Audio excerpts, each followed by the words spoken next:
Hey guys, so right now I'm going to be talking to you guys about my 12th session with my DBT skills group, and we're going to get into emotion regulation, which is what we've been working on for the past couple weeks. So this is just an overview so far. Like, I'm just going to read this first page and then a couple more on emotion regulation. So first we talk about understanding and naming emotions. So what emotions do for you? So why do we need emotions? Emotions motivate and organize action. Emotions motivate our behavior. Emotions prepare us for action. The action urge connected to specific emotions is often hardwired. Emotions save time in getting us to act in important situations. Emotions can be especially important when we don't have time to think things through. Strong emotions help us overcome obstacles in our mind and in the environment. So an example of this, just tying it all together, would be we need emotions like when something like if you see a dog that looks really angry and violent, your emotion would probably be fear. And you would need that emotion to tell your brain, okay, I'm scared right now. I'm going to walk away slowly from the dog and I'm going to leave the situation. If you didn't have that emotion, then, the dog could attack you and etc., etc. So I think that's a good example of why we need emotions and what certain emotions do have certain purposes. It's just finding out what emotions we need when we need them, which emotions we don't need even though we have them, and what emotions are getting in the way of our everyday lives, basically. I'm kind of jumping the gun here, but yeah. Emotions communicate to and influence others. Facial expressions are a hardwired part of emotions. Facial expressions communicate faster than words. Our posture, gestures, words, and voice tone can also be hardwired. Like it or not, they also communicate our emotions to others. When it is important to us to communicate to others or send them a message, it can be very hard for us to change our emotions. Whether we intend it or not, the communication of emotions influences others. So we might not realize that when we're sad, we're kind of hunched over or something, but other people do notice these things. Emotions communicate to ourselves. Emotional reactions can give us important information about a situation. Emotions can be signals or alarms that something is happening. This is kind of also going into my example with the scary dog coming and we feel scared, and that's kind of a signal something is happening. Gut feelings can be like intuition, a response to something important about the situation. This can be helpful if our emotions get us to check out the facts. Sometimes we treat emotions as if they are facts about the world. The stronger the emotion, the stronger our belief that the emotion is based on an absolute fact. If I feel unsure, I am incompetent. If I get lonely when left alone, I shouldn't be left alone. If I feel confident about something, it is right. If I'm afraid, it is threatening. I love him, so he must be okay. If we assume that our emotions represent facts about the world, we may use them to validate our thoughts or our actions. This can be trouble if our emotions get us to ignore the facts. I think people that have been through CBT, cognitive behavioral therapy, can relate to what I just talked about too, because that's also going into CBT, not just DBT. So what makes it hard to regulate your emotions? Biology. Biological factors may make emotion regulation harder. Lack of skill. You don't know what to do to regulate your emotions, which we're going to be learning. Reinforcement or emotional behavior. Your environment reinforces you when you are highly emotional. So maybe like when you're really upset, your friends are like, are you okay? And you kind of like that attention, I guess. Moodiness. Your current mood. Apathy, irritation, boredom. Not skills controls what you do. It makes it hard, basically, to be in reasonable mind. Problems seem like a threat instead of a challenge. You don't really want to put in time and effort to solve your current problem. Emotion overload.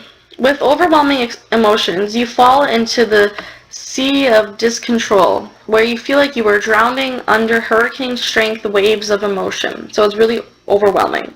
Your ability to process information breaks down due to high arousal. High arousal leads to inability to follow skills, instructions, and a resulting skills breakdown. Emotion myths. Myths about emotions get in the way of your ability to regulate emotions. Myths that emotions are bad or weak lead to avoiding emotions, and they build up until you explode. Myths that extreme emotions are necessary or are part of who you are. So now I'm going to talk about a couple myths about emotions, which we took up this in class, after we did the exercise, and yeah, this is just a couple things that I did.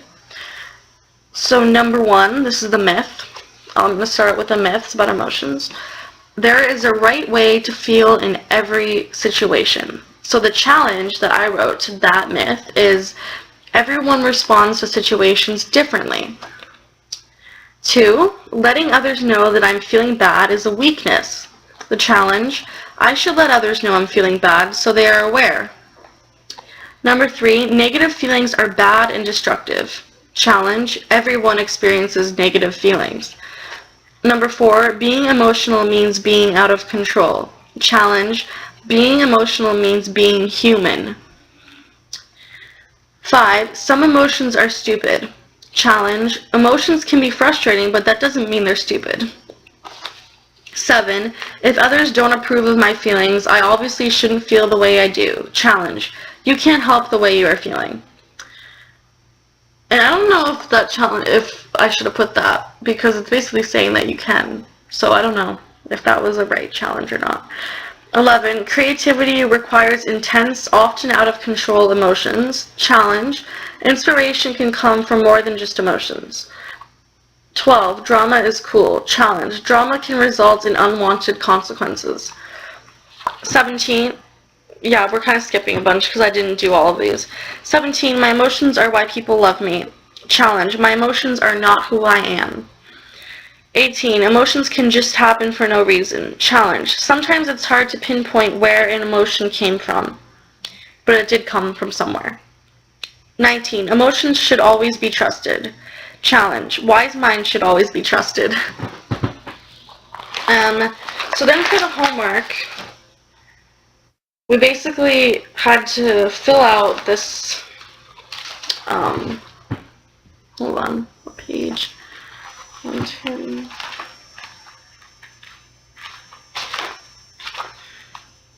Oh, yeah, so we had to fill out this all over the place diagram thing, chart. So it says, oh, my batteries. My battery. Sorry, I just need to plug in my laptop charger really quickly. Okay. So observing and describing emotions. Select a current or recent emotional reaction and fill out as much of this sheet as you can. If the prompting event for the emotion you're working on is another emotion that occurred first, then fill out a second worksheet, first emotion, use emotion regulation, handout 4 for ideas, write on back of page if you need more room. Okay, so first, what I wrote, what they wanted me to write, was vulnerability factors. So that basically means what happened before to make me vulnerable to the prompting event. Tell the story up until the event. So I was watching TV with my mom, I was cleaning up my room, I was running a bath. That's what I put for that. Like, that's what I was doing before this happened that caused me to have an emotion. Interpretation of event. So my own thoughts, beliefs, assumptions, appraisals of the event.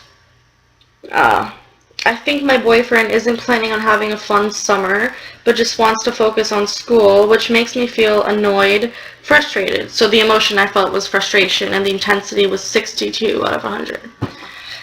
And then the actual event that happened to make me feel frustrated was my boyfriend wasn't excited that I'm getting a season pass to Wonderland and said he wouldn't get one because he has summer classes. So my experience, what am I feeling in my body? Tense and hot. Action urge, what do I feel like doing? What do I want to say? I feel like hitting something, because I guess I did. Expression, face and body language. What is my facial expression, posture, gestures? Sitting on my bed, face slightly tense. Expression with words, what I said. I texted back, I thought it would be fun, but whatever, ... So that was kind of like a passive-aggressive, not really the best way to handle that situation. And so the action, what I did was I texted him back, and then I tried to change the subject afterwards. And then the after effects, like how I felt after, emotions, behavior, thoughts, etc. after this whole situation. I felt guilt for slightly snapping on him through texting. But yeah, that is an example of how you can write down your emotions and what prompted the emotion and what happened, etc., etc. So I think it's good to note your emotions and write them out like this, because then you get in the habit of doing that in your mind and kind of